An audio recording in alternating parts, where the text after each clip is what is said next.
Entonces, básicamente, tenemos este gen que se llama PER, que fue identificado por genética y que desde 1984 a 1990 muchos grupos de científicos del mundo van a usar para hacer bioquímica y entender cómo regular los ritmos o cómo estos ritmos son generados. Para eso tengo que ir un segundo a explicarles un poco de bioquímica y de genética. Les voy a decir que el ADN es una molécula bastante estúpida, en el sentido de que el ADN no puede hacer nada, ¿ok? No puede hacer nada porque es estúpido, quizás porque es vaga, ¿ok?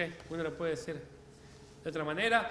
El dogma central de la biología molecular dice que el ADN, que no hace nada, es simplemente donde está la información genética, copia esa información genética de una molécula que se llama RNA o ARN, y esa información genética tiene la información para hacer las proteínas, que son los verdaderos trabajadores en la célula. El ADN se copia a ARN en el núcleo y las proteínas se producen en el citoplasma y trabajan en el citoplasma. Que necesito decirles esto para poder ir a lo próximo. Ok, entonces yo dije que con bioquímica de 1984 a 1990 se pudo llegar al primer modelo del reloj biológico, o el primer intento por explicar cómo cada una de nuestras células cuenta el tiempo. Y la primera cosa que notaron es que la producción de PER, de esta proteína que cuando la mutamos no tenemos más reloj, oscila con un periodo de 24 horas. O sea que si medimos el ARN de PER cada hora, podemos ver que eso oscila con un periodo de 24 horas. Ahora, en esos mutantes de PER que les dije antes que no tenían ritmos, a nivel de comportamiento, si mutamos PER, entonces la producción de PER, del ARN de PER, también cambia. Entonces acá tenemos una correlación entre un fenómeno molecular, que es la oscilación del ARN de PER, y un fenómeno que ocurre en el cerebro o de comportamiento, que son los ritmos de sueño-vigilia.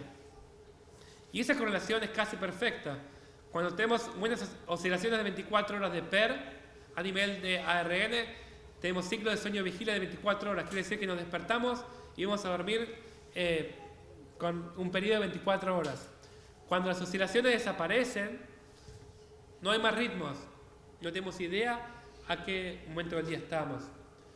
Cuando las oscilaciones son más rápidas, vivimos en un ritmo más rápido, de 19 horas, por ejemplo. Y cuando las oscilaciones son más lentas, nuestro ritmo de sueño-vigilia operan más lentamente. O sea, hay una perfecta correlación entre los ritmos de producción de PER y los signos de sueño-vigilia. Eso quiere decir que PER actúa en la producción de su propia ARN. Y solamente proponer este mecanismo en el cual tenemos una molécula que actúa sobre sí misma, lo que se llama un feedback loop, fue una revolución en la biología molecular, porque es el primer feedback loop o el primer mecanismo molecular para un comportamiento.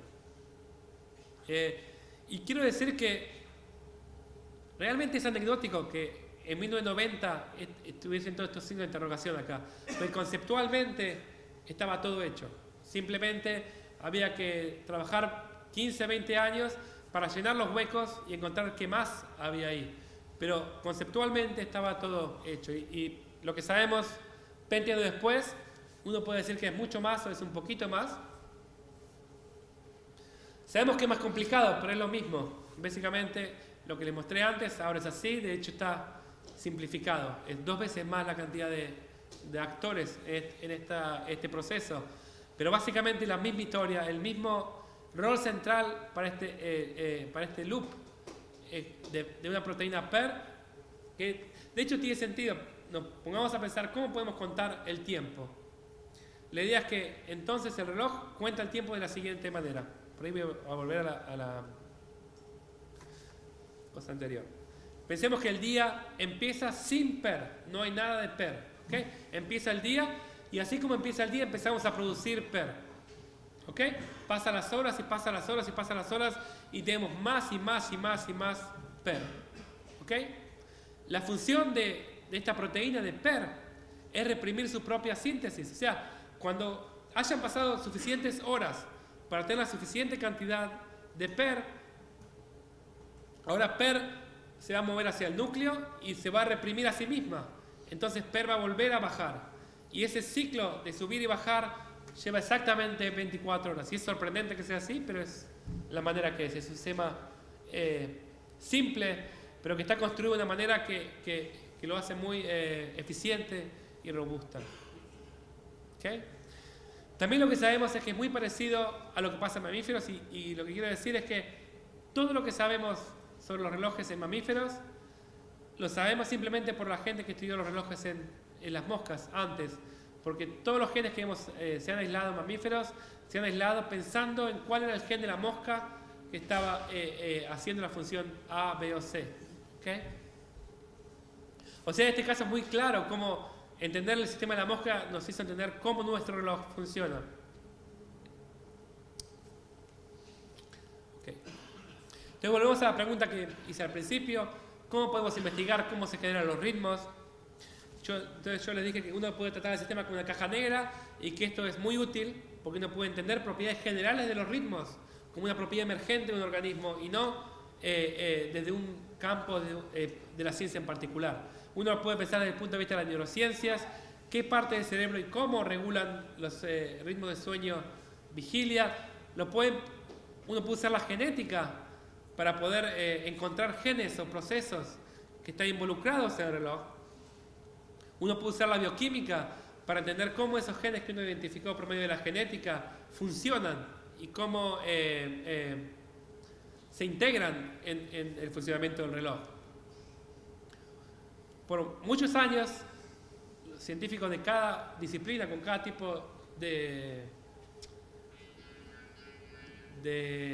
approach, con cada visión diferente, se pelearon entre ellos para ver quién tenía razón. Si este era un problema para tratarlo como una caja negra o como un problema de neurociencias o de genética o bioquímica.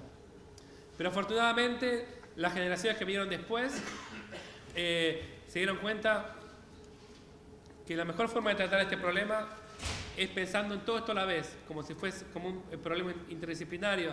Y de hecho el campo de los ritmos circadianos es uno de los mejores ejemplos en el cual todas estas disciplinas se integran. También consiste con otras disciplinas también para ofrecer una visión general del reloj.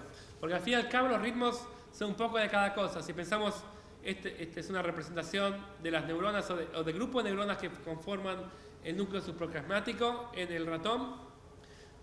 Está bien, son un montón de grupos de neuronas que entre sí se comunican y que generan como propiedad emergente los ritmos circadianos. Pero al mismo tiempo, cada una de estas neuronas es un reloj en sí misma con un ritmo molecular. ¿Okay? Y para terminar, creo que estamos en el tiempo, ¿no? Les quería decir un poco, la idea es tratar de acercarles un poco lo que es mi pasión por la ciencia y mi pasión por este tema que estamos trabajando, más que lo que específicamente hacemos en mi laboratorio, pero les quiero decir rápidamente lo que hacemos en mi laboratorio. Estamos tratando de entender lo que creemos que ahora que uno conoce tantos genes que están involucrados en el reloj y no tiene tanta importancia si hay un gen nuevo o si hay un proceso nuevo que interviene en el reloj. Lo que queremos entender es cómo todos esos genes o todos esos mecanismos se integran de una manera en la cual los ritmos circadianos son tan robustos. ¿Qué hace los ritmos ser tan robustos? Y después de todo, si pensamos en todas las cosas que yo les estoy demostrando con proteínas, con genes, con ARN, con ADN, son todas reacciones químicas, ¿no? Después de todo, son todas interacciones entre moléculas y reacciones químicas, y las reacciones químicas están sujetas a... Cuando las reacciones químicas son sujetas a diferentes temperaturas, por ejemplo, ocurre más rápido. Entonces, ¿cómo puede ser que el reloj circadiano siempre esté andando 24 horas? Por ejemplo, en una mosca que no tiene sangre, que no tiene un sistema que regula la temperatura a 37 grados, pero tiene ritmos circadianos a 30 grados y a 15 grados. ¿Cómo puede ser que las reacciones químicas, siendo tan diferentes, puedan producir un reloj que anda igualmente eficiente, de una manera igualmente eficiente a 24 horas? Yo creo que esa pregunta es apasionante y nadie tiene la respuesta. Y estamos tratando de averiguarlo. Y el segundo tema que queremos, que es muy importante, ¿Cuál es la relación entre los ritmos de neuronas individuales y cómo se integran para generar una señal coherente? ¿Cómo ese grupo de neuronas habla una a la otra para poder generar ritmos coherentes de 24 horas? ¿Okay? Este es simplemente una foto de la gente de mi grupo en Jerusalén. Y para cerrar, les quería dar una frase de Jacques Monod que creo que es como el emblema de lo que creo que tiene que ser, uno tiene que ver la ciencia. Creo que en ciencia la autocomplacencia, no sé si la traducción es lo mejor, porque lo traduje en inglés. En ciencia la autocomplacencia es la muerte. Autocomplacencia personal es la muerte del científico. Autocomplacencia colectiva es la muerte de la investigación. Lo que realmente alimenta la ciencia es la imposibilidad de conformarse, la ansiedad, la insatisfacción y el sufrimiento de la mente. Y eso creo que pinta como los científicos en general vemos nuestro trabajo día a día. ¿Okay? Gracias a